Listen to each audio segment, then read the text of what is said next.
பொதுவாக நம்ம நாள்காட்டியில் நல்ல நேரம் பார்க்கும்போது குளிகை நேரம் அப்படின்னு ஒன்று இருக்கும். குளிகை நேரம் அப்படிங்கிறது நல்ல நேரமா கெட்ட நேரமா? குளிகை நேரத்தில் நம்ம செய்யக்கூடியவை செய்யக்கூடாதவை என்ன?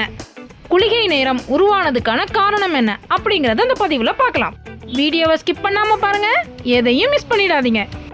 ராமாயணத்தில் வரக்கூடிய ராவணனோட மனைவி மண்டோதரி கர்ப்பமாக இருந்த சமயத்தில் மண்டோதரிக்கு எப்போ வேணாலும் குழந்தை பிறக்கலாம் அப்படின்னு தெரிஞ்சுக்கிட்ட ராவணன் சுக்ராச்சாரியரை பார்க்கறதுக்காக குருகுலத்துக்கு போகிறான். அங்கே குரு சுக்ராச்சாரியரை பார்த்து வணங்கின ராவணன், குருவே, எனது மனைவி மண்டோதரி நிறைமாத கர்ப்பிணியாக இருக்கிறாள். எனக்கு பிறக்கவிருக்கும் குழந்தை பல வித்தைகளுக்கு தலைவனாகவும் யாராலும் வெல்ல முடியாத வலிமை கொண்டவனாகவும் அழகில் சிறந்தவனாகவும் விளங்க எந்த நேரத்தில் பிறந்தா நல்லதுன்னு சொல்லுங்க அப்படின்னு கேட்டான் ராவணன். அதற்கு கிரகங்கள் அனைத்தும் ஒரே கட்டத்தில் இருக்கும் நேரத்தில் குழந்தை பிறந்தால் நீ விரும்பியபடி இருக்கும் அப்படின்னு சொன்னாரு குரு சுக்ராச்சாரியார். குருவோட யோசனையை கேட்ட ராவணன் உடனே செயல்ல இறங்கினான். எல்லா நவகிரகங்களையும் சிறைப்பிடித்து ஒரே கட்டத்துக்குள்ள கொண்டு வந்தான். அந்த சமயம் மண்டோதரிக்கு பிரசவ வலியும் வந்துடுச்சு. நவகிரகங்கள் எல்லாமே ஒரே கட்டத்துல இருந்ததுனால குழந்தை பிறக்கிறதுக்கு தாமதமாச்சு. குழந்தை பிறக்கிறதுக்கு தாமதமானதுனால என்ன செய்யன்னு தெரியாம தவித்தான் ராவணன்.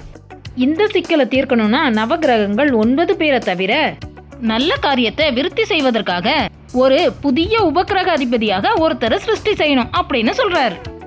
அதோட மட்டும் இல்லாம ஒவ்வொரு நாளும் ஒரு குறிப்பிட்ட நேரத்தை அவனுக்காக ஒதுக்கி கொடுக்கணும். அது அவனோட ஆளுமைக்கு உட்பட்ட நேரமா இருக்கணும். அது நம்ம எல்லாருக்குமே நல்ல நேரமா இருக்கிறதோட மட்டும் இல்லாம மண்டோதரிக்கும் சுகப்பிரசவம் நடக்கும் அப்படின்னு சொல்றாரு சுக்ராச்சாரியார். உடனே சனீஸ்வரர் தன்னோட சக்தி மூலமா தன்னோட மனைவி ஜேஷ்டா தேவிக்கு ஒரு மகன் பிறக்கும்படி செய்யறாரு.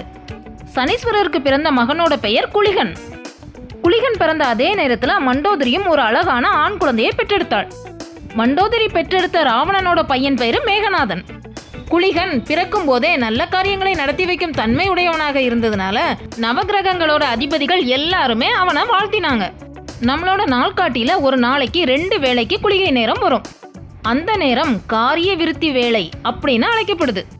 குளிகை நேரத்துல செய்யக்கூடிய எந்த ஒரு காரியமா இருந்தாலும் திரும்ப திரும்ப நடக்கும் அப்படிங்கிறது ஐதீகம். சுப காரியங்களுக்கு குளிகை நேரம் ரொம்பவும் நல்லது. ஆனால் அசுப காரியங்களை குளிகை நேரத்துல செய்யக்கூடாது. சுப காரியங்கள் எது செஞ்சாலுமே அதை செய்யறதுக்கான நல்ல நேரத்தை தேர்ந்தெடுக்கிறது உலகத்தோட வழக்கம். ராகு காலம், யமகண்டம் இந்த மாதிரி நேரத்துல யாருமே எந்த ஒரு சுபகாரியத்தையும் செய்ய மாட்டாங்க. ஆனா சிலர் முக்கியமான விஷயங்களுக்காக குளிகை நேரத்தை தேர்ந்தெடுத்து செய்யறது வழக்கமா இருக்குது. குளிகை நேரத்துல என்னெல்லாம் செய்யலாம் அப்படிங்கறத பார்க்கலாம். குளிகை நேரத்துல சொத்துக்கள் வாங்கலாம், தங்க நகைகள் வாங்கலாம், சுப நிகழ்ச்சிகள் செய்யலாம், வாங்கிய கடனை திருப்பி கொடுக்கலாம், பிறந்த நாட்கள் கொண்டாடுவது, இந்த மாதிரி சுப நிகழ்ச்சிகள் எல்லாமே செய்யலாம். குளிகை நேரத்தை தேர்ந்தெடுத்து செய்யறதுனால இந்த மாதிரி சுப நிகழ்ச்சிகள் தடைகள் எதுவுமே இல்லாம தொடர்ந்து நடந்து வரும். இந்த நிகழ்ச்சிகள் மட்டும் இல்லாம வேறு விதமான சுப நிகழ்ச்சிகளும் தொடர்ந்து நடக்கும் அப்படிங்கிறது மக்கள் மத்தியில இருக்கிற நம்பிக்கை. அடுத்ததா குளிகை நேரத்துல செய்யக்கூடாத விஷயங்கள் என்ன அப்படிங்கிறத பார்க்கலாம்.